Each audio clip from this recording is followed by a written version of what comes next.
Tonight marks the epic finale of GMA's hit primetime adventure serye, Lolong, Pangil ng Maynila.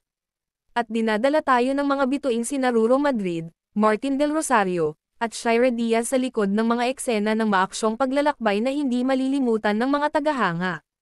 Hey Kapuso fans! Bago tayo sumabak sa pinakaaabangang finale ngayong gabi, magbalik tanaw muna tayo sa mga hindi malilimutang sandali na ibinahagi ng cast on and off screen.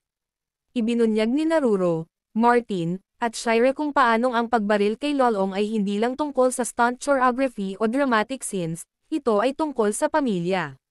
Mula sa matinding away hanggang sa tender moments sa shared meals, ang cast at crew ay bumuo ng ugnayan na higit pa.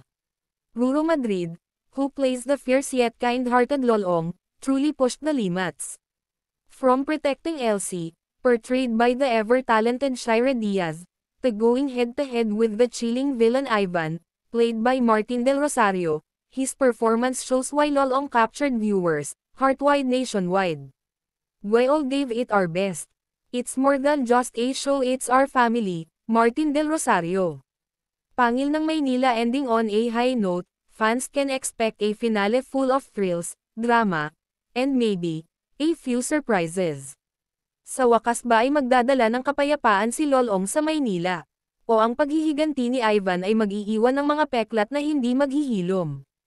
Abangan ang huling episode ngayong gabi sa GMA lang. At kung naging bahagi ka ng paglalakbay ni Lolong mula sa unang araw, ipaalam sa amin ang paborito mong eksena sa mga komento.